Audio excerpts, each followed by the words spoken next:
Howdy folks, Jambareeqi here, and welcome to my first ever Q&A video in celebration of gaining 200 subscribers.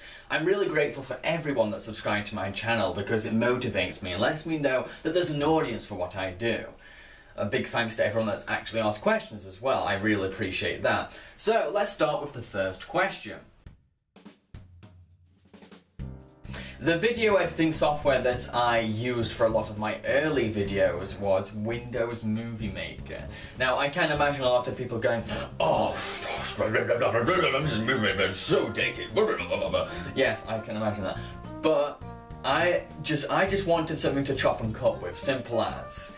But then I discovered Adobe Premiere. For a while I was a bit snobby about it. I was like, oh no, it's just overcomplicated.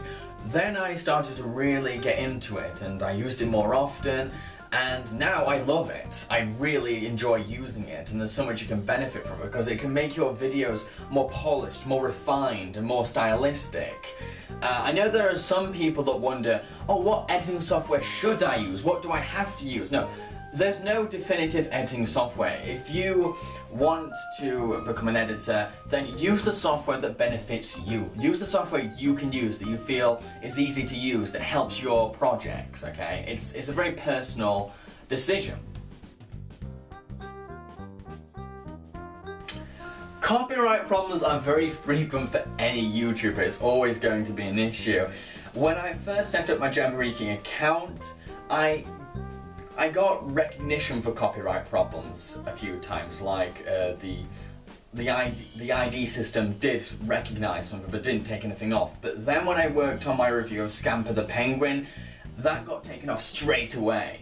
And apparently it was taken off by a company that doesn't really claim Scamper the Penguin. I'm not too sure, this is what some person commented. But yeah, copyright problems happen very frequent for anyone. But what I do to get around it is find ways to avoid that machine that is tracking all the copyright IDs, the whole YouTube robot. Because the thing is, it's not the YouTube staff taking care of this problem. It's all left to a tracking system that's got all the footage from video games, anime, films, all on record, so it can find them. So what you have to do is find a way to hide what you've got.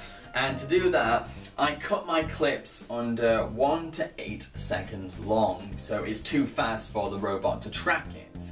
And it's worked very frequently, it's worked quite a lot. I don't think I've had a problem since. None of the videos have been recognised for copyright, and they've not had any copyright strikes or any problems like that, so it's been fine since I started using that. I took that technique from the anime reviewer Gigug, so big thanks to him.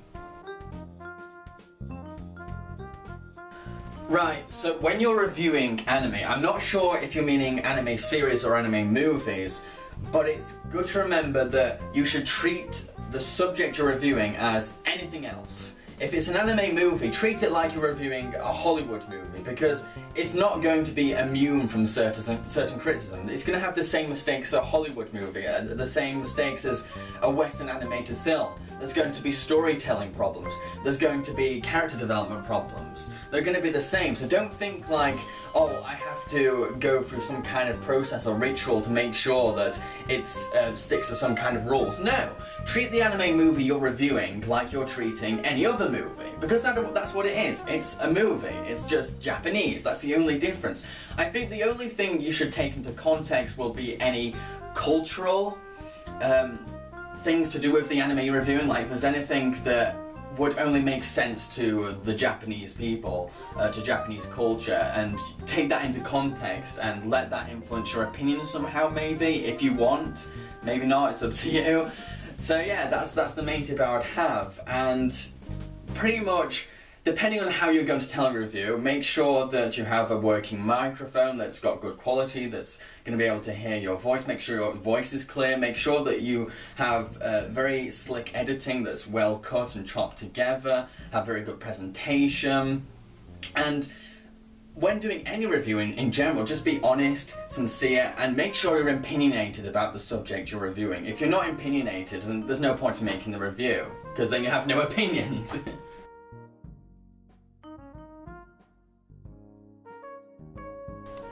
I'm gonna say two people for this question. There's two people that need to be making animated films right now. First of all, Terry Gilliam. Why hasn't he made an animated film yet? His roots lie in animation, that's where he started, and his visual style is mind-blowing and can be translated into animation.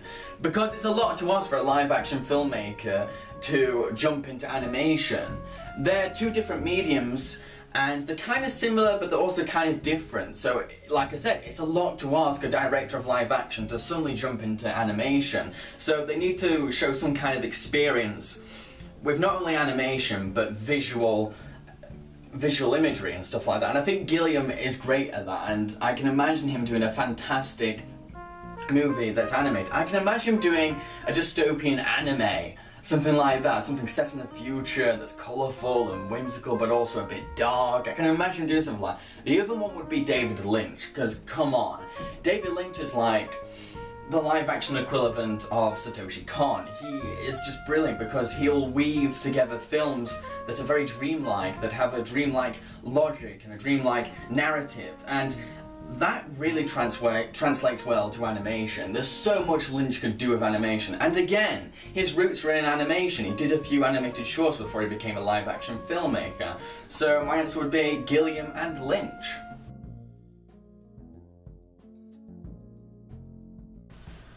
I'm going to be honest and admit that I haven't seen many depictions of Asperger's in animation before, with a few exceptions. Most notably would be Mary and Max, a film I reviewed last year. With Mary and Max, the title character of Max has Asperger's, and I related to him so much, and I could identify his Asperger's instantly when I saw him on screen, and I saw his behaviour, and I saw his habits and stuff like that, and his attitude. And I could see myself in him in some scenes, not all the way through, because I think that Max has a more severe kind of Asperger's than me.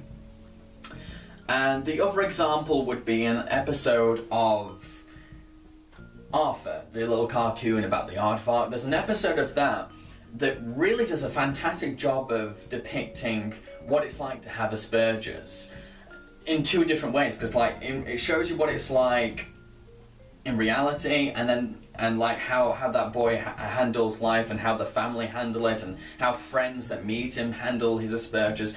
But there's this also a really good, very imaginative fantasy sequence.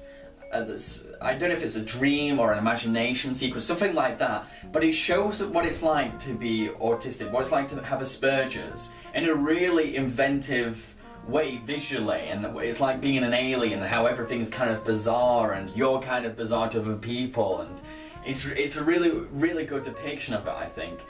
You could interpret Asperger's in some characters as well, intentional or unintentional. I think one example would be Hank Hill from King of the Hill. I've noticed that he's kind of a bit autistic in some senses, like he loves his routines, and he's simply entertained, and he doesn't really like physical contact that much, and he doesn't like to express himself emotionally, he doesn't understand certain emotional things.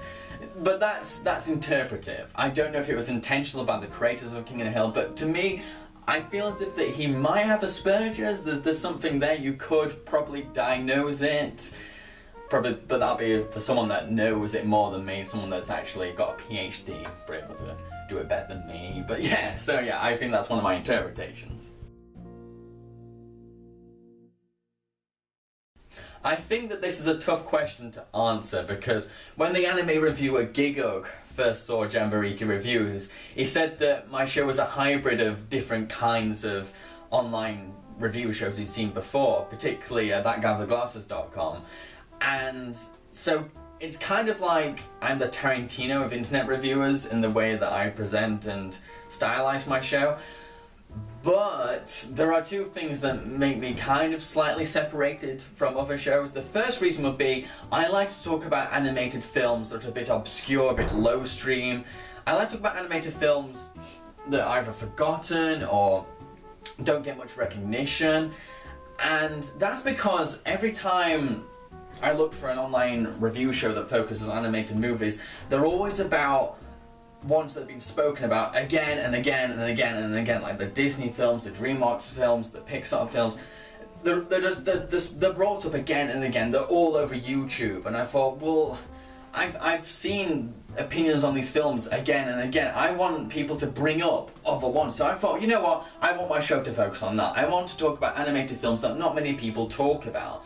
And some people have said to me, well, that's a bit ambitious. And yeah, it is, because not many people might not have heard these shows.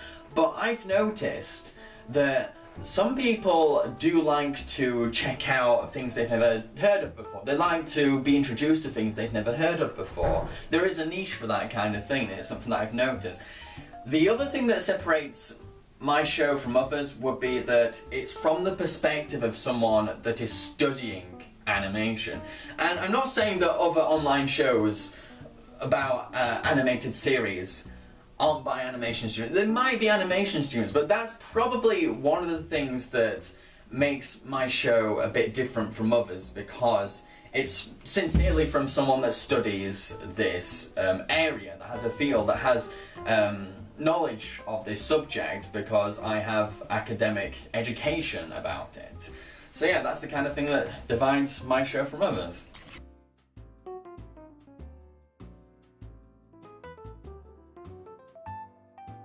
Okay, so in my earlier reviews I wore Hawaiian shirts and a black bowler hat, and I kind of thought, well, I've seen other reviewers kind of wear stuff like this, particularly Hawaiian shirts and black bowler hats, so I kind of thought, well, you know what, I want to have a visual persona that's a bit more different, a bit more personal, and that reflects the Jambareeqi thing.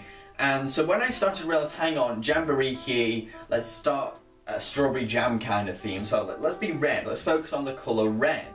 So I spent ages looking online for different red hats that I could wear that looked cool, but they weren't too expensive, they weren't too expensive, but they also weren't too tacky. So I had to find a good hat that was cheap and red, which was a lot to ask for.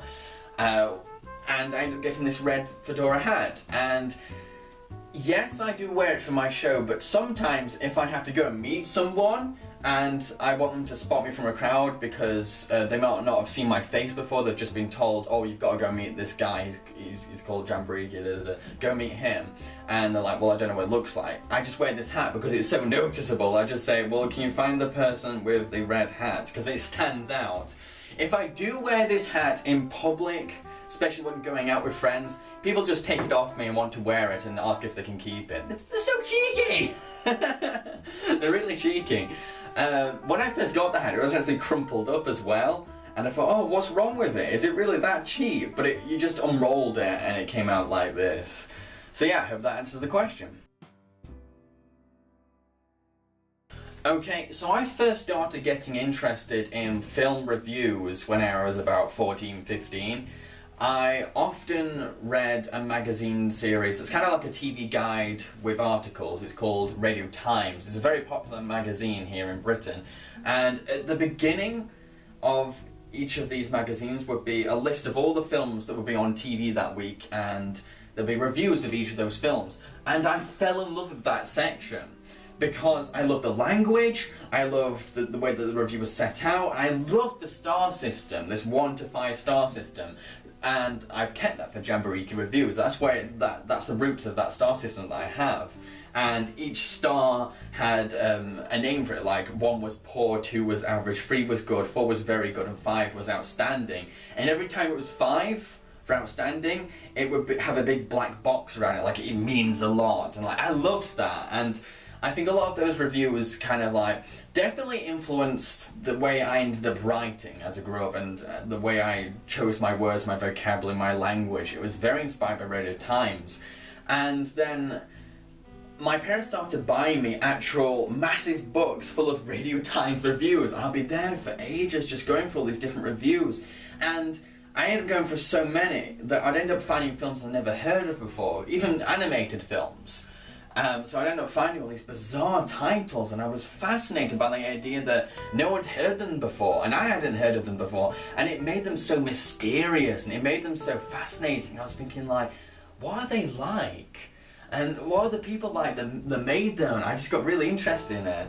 And then as time went on, I became more focused on filmmaking, so reviewing kind of was sidelined, but I sometimes wrote film reviews for school, or for college and stuff like that, so sometimes it was there, and sometimes I would have social network statuses that would like talk about a film I just saw, and I'd review it as I had statuses that were almost like reviews, and like that's where it came from.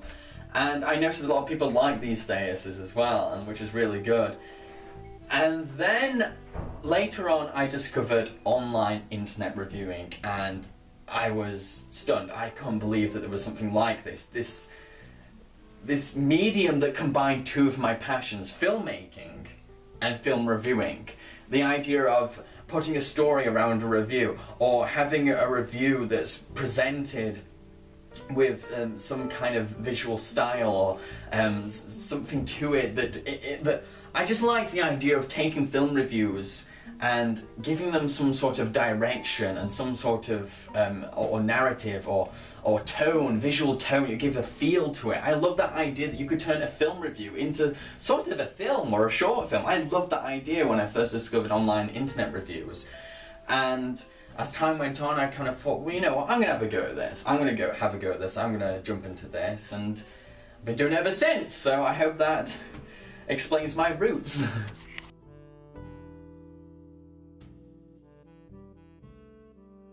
So I like a bunch of different reviewers. I'm going to mention a few.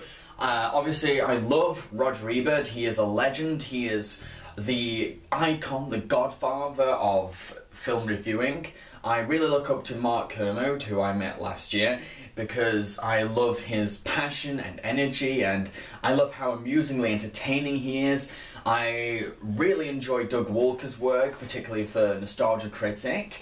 And you also like other people who work for that guy at theglasses.com. People like Film Brain, Yezu Otaku, Mars Girl. Who else? There's loads on there that I really like. Diamanda Hagen, Juwario, Nella, just all of them on there pretty much I really like to watch. The only person on that guy with glasses I don't tend to follow would be the Blockbuster Buster. I really can't get into his stuff. And there's a few others on there, a couple of the video game critics and a couple of the comic book critics. I don't really follow that much. I tend to go for the movie reviewers and the anime reviewers. So yeah, I like those people. I really like Giguck, obviously, because, well, I've interviewed him and he's given support to a lot of my work. And I had the chance to meet him last year in person, and he's a really nice guy. And I just love the humour, passion and energy in his work as well. I love how he blends this fast-paced delivery with something very intellectual. I really like what he does, really. And I really like Tristan Gallant, also known as Arcada, and his show Glass Reflection. There's just something really wonderful about his delivery and his on-screen presence. So yeah, those are the people that I really like. Those are the critics I really like. I could go on, but I don't really have time. I mean, this would be a 3-hour video if I talked about all the critics I liked and why I liked them. Now, I'm kind of repeating myself for this answer because I gave it away for my Jambareeqi Reviews Awards video that I did earlier this year. So the best one I've reviewed will have to be Mary and Max, because it spoke to me on so many levels. I connected to its subject, I loved its characters, I loved its style, and I just loved how it seemed colourful, but yet it was very grayscale in its choice of colours. There was something colourful about it, something very goofy about it, yet it was almost bleak, and that was the best thing about it, was that it managed to have a sense of humour, but also be very dark and dramatic at the same time, and I just loved that. And it's just a movie that really did get to me, and that really left an impact on me, and made me think, and just, I don't know, I could go on forever, I shouldn't go for too long. If you want to know my full opinion on it, go and watch the Mary and Max review. The worst film that I've seen and reviewed, oh boy, it has to be A Cars Life. Seriously, it is one of the worst things I've ever seen. It is terrible. It's got horrible voice acting, it's got a stupid story, it's got terrible animation that's way too slow paced, it's obnoxious, it's irritating, it has awful music that sounds like it was composed by a drunk walrus. So yeah, Cars Life had to be the worst, and Mary Max the best. This is one of the most difficult questions you can ask anyone, particularly film buffs. It's really tough because I have so many favourite movies. I can't pick the number one. For a film to become one of my top favourites, it has to be something that really speaks to me, that really has a deep impact on me. And so there's a few. First of all, Mary Max, again. Another one would be Groundhog Day, that really made me realise that you could treat film in a completely different way. You could exercise philosophy, you could tell a narrative that was in a completely different way to any other film you've seen before. And Groundhog Day just spoke to me on so many levels, and the way it made you think about life, think about death, what it means to exist, I just loved that. And it made me laugh, it made me cry. I don't think it made me cry, I can't remember, but it definitely made me very emotional, particularly towards the end. It's just a very entertaining film. Another one would be Man on the Moon, starring Jim Carrey. It's about the life of Andy Kaufman. Now, sure, it's not an exact depiction of Kaufman's life, but it still spoke to me, it still impacted me, and it still means a lot to me, because it's a movie that not only makes you think about identity and truth, but it's also a movie that makes you think about life, existence, and what it means to be who you are, and just stuff like that. It's just fantastic. It's uplifting and it's fascinating. It's a character study about someone that really lived, but at the same time it's someone that really lived sort of twisted a bit to benefit the narrative, and I can understand those changes, and I can understand people that are upset because, well, he was a real guy. But it's a movie that really did, it really did make me feel emotional, and it's always meant a lot to me. And I just love biographical movies. I love movies that tell the story of someone's life. I just love stuff like that. Any others? I know there's another one. Another one would have to be Charlie Chaplin's Limelight, one of his only talkie movies. I just love Chaplin's performance in that film, and I love the language of his script and how he talks about how wonderful life is, and at the same time how bleak death is. And it's a great movie that's very tragic at the same time, because you're watching a vaudevillian performer lose his popularity and having to desperately try to catch up with how times are changing. And that reflects Chaplin himself at the time and how he was trying to adapt from silent to talkie. So yeah, those are 4 films that have really meant a lot to me. Again, this is a tough thing to answer because I don't have a number 1 favourite animated series. I like so many of them. King of the Hill, because of its really interesting art style and its dry sense of humour and its really likeable, interesting characters, and so many other things about that show that really entertains me. Daria, because again, its sense of humour and its art style. I like sitcoms that have a distinct visual personality and a distinct sense of humour, so those are good examples. And Dilbert is great because it's very dry but very surreal at the same time. There's nothing like it. It's like it's cynical and weird, and I just love Dilbert. I love it to bits. Others would be Full Metal Alchemist. I've not seen Brotherhood yet, but Full Metal Alchemist I really enjoyed. I loved its use of philosophy, I loved its characters, I loved its humour, and I loved how it haunted me by its horror. I can't think of any others now. Obviously The Simpsons. I'm a big fan of The Simpsons, and I've listened to the commentaries for the first 14 seasons. That's how much I love The Simpsons. And I will be reviewing The Simpsons movie, so I'll talk more about The Simpsons when I get to that. Any other examples of favourite animated TV shows? I can't really think of any others at the top of my head. But yeah, those are a few. Oh, Great Teacher Onizuka.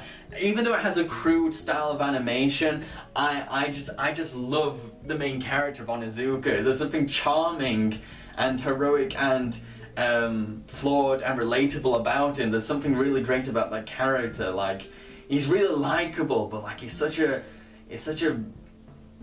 douche at the same time. But you think, oh, you're awesome there. You're an awesome douche.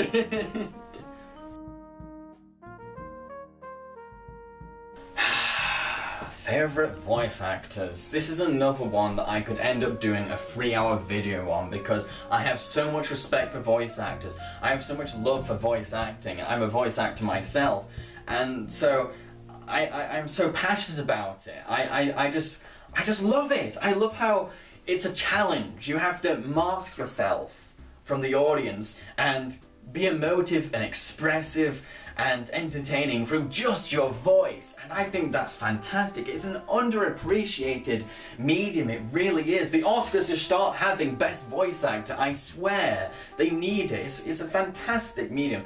So my favourites would have to be obvious people like Jim Cummings, Rob Paulson, Jeff Bennett, Seth MacFarlane, Billy West. It's really difficult. There's so many of them. I could go on forever for. John DiMaggio, was it DiMaggio? John DiMaggio, the guy who plays Bender and Jay. He's fantastic. Who else is there now? There's so many of them that I really look up to.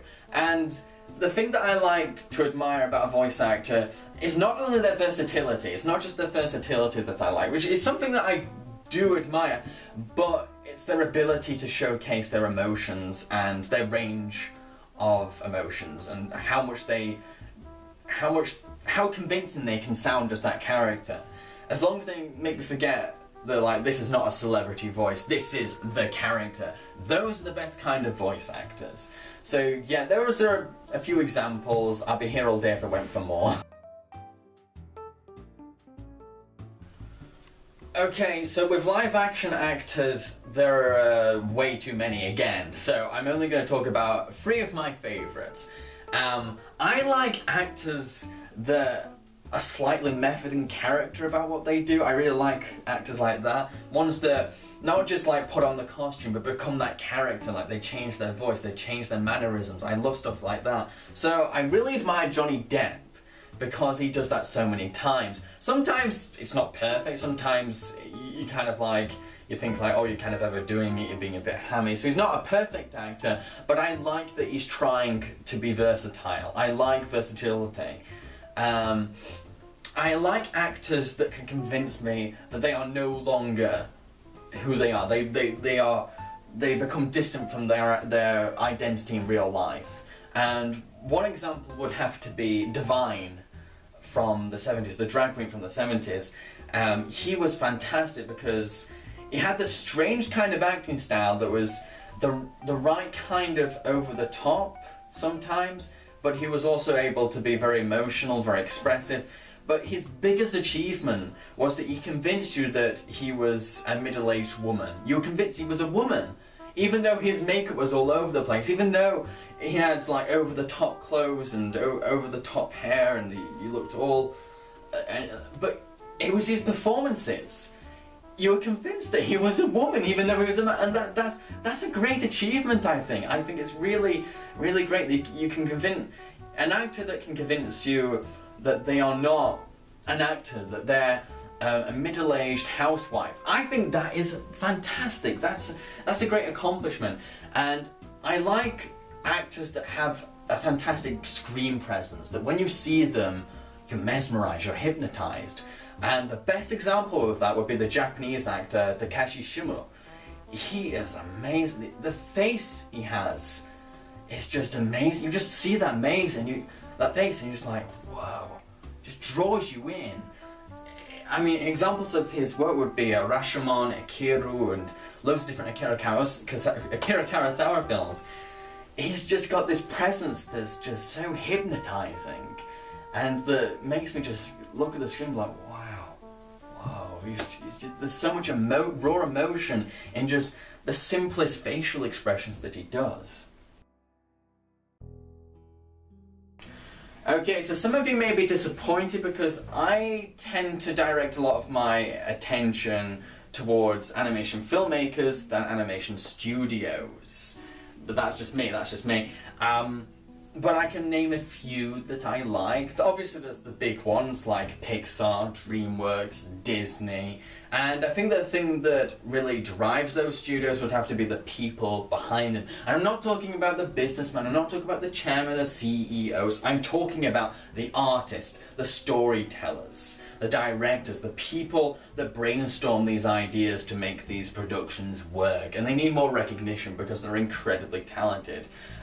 Some studios I can mention, Bakshi Productions, they're really great because Bakshi's work is almost like a benchmark for animation. And sure, not all of them are good, I will admit that, but he was the person that pretty much thought, you know what, everyone seems to think that animation's just for kids. You know what, I'm gonna make animated movies for my generation. I'm gonna make animated movies that will appeal to people my age. And I really admire that. He made a lot of films that had stories that tend to be explored by live action more than animation. He was starting to explore the idea that maybe animation could reach older audiences, and which it's true. So I really admire Bakshi for that. Another studio would have to be Studio 4 Degrees Celsius. I think that's how you pronounce it. Is it Studio 4C? I don't know. But they've got a really amazing animation style that's very, very beautiful, very strange, and very fluid and graceful, and it's just, oh, it looks gorgeous. Their productions include Mind Games, which is a very colourful, surreal movie, Memories, the anthology film, and Tekken Concrete. And just those productions I really admire, mainly for the way they look, and their visual appeal is fantastic. So those are a couple of examples. Okay, so I have quite a few hobbies because I don't like doing nothing. I feel like I'm lazy if I'm not being active. So I like to make short films. I love to perform. So I've done a bit of voice acting for like student animations and an iTunes app that's coming out soon. I've done a bit of live acting. Oh shit, I forgot to mention Yezo Target. Leave it though, leave it. Right. Okay, so I have quite a few hobbies outside Jambareeqi reviews because I like to stay active. I don't like to feel lazy, so I'm always up to something. I love making short films. I'm going to be producing a few short films for my Jambareeqi channel at some point. I love making films in general. I love to do voice acting. I've done some voice acting for student animations, and I've lent my voice to an iTunes app that's coming out soon. And I'm attached to appear in Yezu Otaku's Fruits drama, right.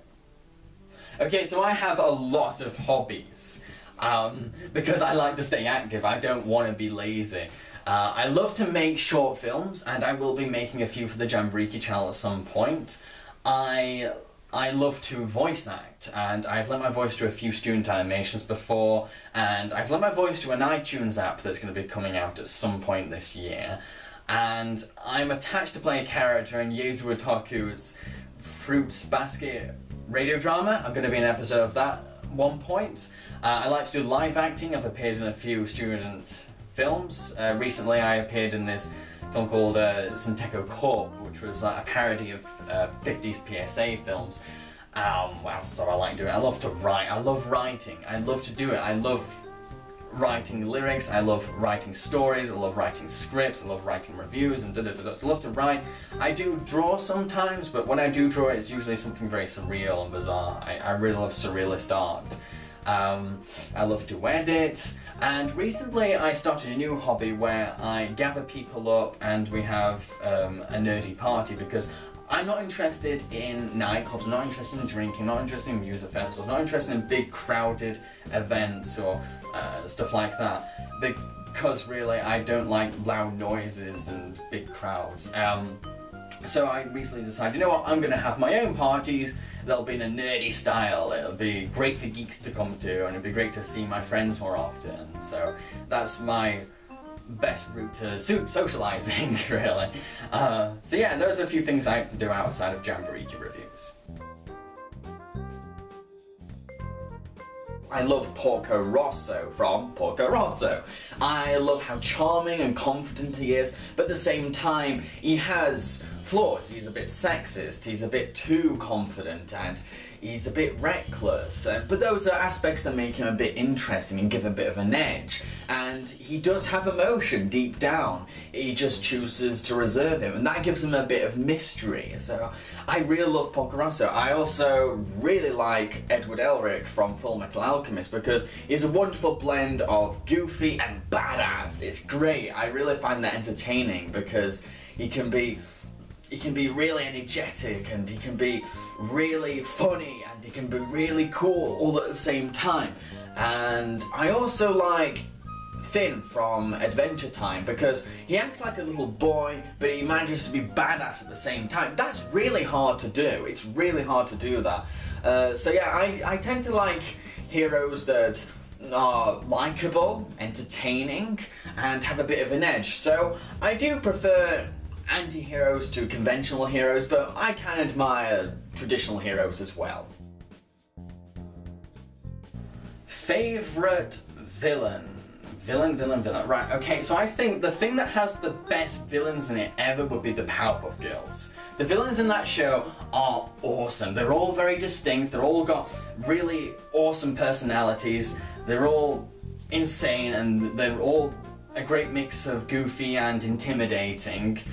So they can be funny, but at the same time they can be very threatening. I love that. That's a great villain. And so villains like Mojo Jojo, and him is just, oh, I love him's design. I love him's voice. So like, I think if I was ever to like give an example of like the best animated villains, it would be the ones from the Powerpuff Girls, because there's a wide variety of them, and each of them are so much fun and so entertaining. I know exactly what I want to do with my life. I've had this ambition since I was a kid. I've always wanted to have my own studio. I know there's going to be obstacles, I know it's an ambitious dream to have, but that's it. I'm going to be at my happiest when I own my own studio that produces feature-length and short, animated and live-action films. I am interested in carrying on being a reviewer. I would like to make a career after being a reviewer, but it depends where I'm going to take it, whether I'm going to become a written reviewer or a TV reviewer or a professional online reviewer. I think out of all of those I'll be happiest doing internet reviewing. I love to carry this on because I love doing it so much. So that's how I'd like my future to go.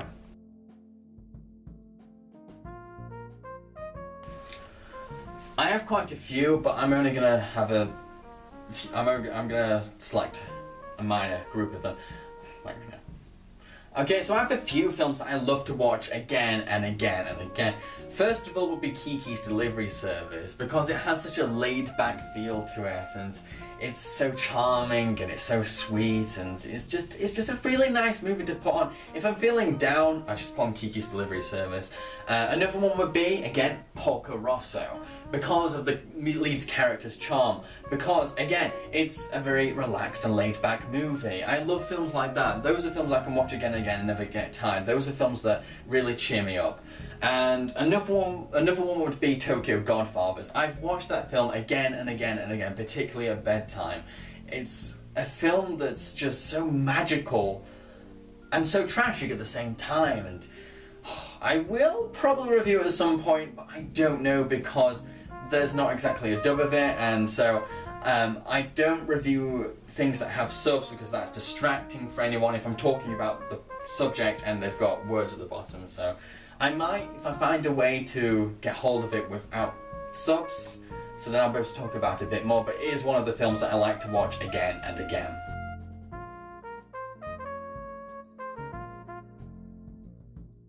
So there are two animated mainstream features that really annoy me. First of all would be Home on the Range, because it's a disappointing production from Disney, who usually have high standards, it has annoying characters, and it's incredibly boring. It's just... it's just got such low quality in all its departments. You think, what are you doing, Disney? Have you given up? It's more like a parody of a Disney movie. It's just, oh, it's just dreadful. And the other one would be Madagascar. I haven't watched it in a while, but I remember when I did watch it, I was like, oh man, what, these characters shut up, they constantly talk and they're just loud and they're obnoxious and I think the thing that really drilled this in was that one time I had to wait to the doctors and I was very nervous, and all I heard was the main menu of the Madagascar DVD, and all I heard was those characters from Madagascar, and I was like, oh, shut up, you're all annoying. I might give it another chance in some time and see if I like it now. But those characters, just from seeing the trailers again, I hate them. They're just so obnoxious and annoying.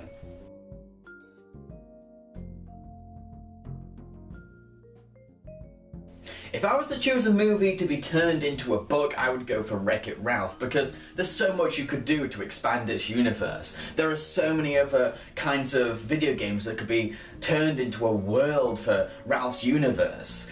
So yeah, I'd say Wreck-It Ralph. Be really great to see what they could do with it and where it could be taken to. So those are everyone's questions. Big thanks to everyone that asked something. If you didn't get a chance to submit a question, then don't worry, because this September I'm going to be hosting 2 panels at the anime convention Alcon in Leicester. So that'll be this September. Keep an eye out for it. Follow Alcon at Twitter, Alcon 2014 at Twitter. Keep an eye on the production of its website, because I will be there and I will be hosting 2 panels. One will be about reviewing and the other will be about animating. Okay, so you'll get a chance to ask questions in those panels, or you'll get a chance to talk to me after those panels, because I'm going to be around the convention. You'll be able to meet me and I'll say hello. I'm happy to take a picture of anyone, and I'm happy to answer anything at all. So yeah, cheerio folks!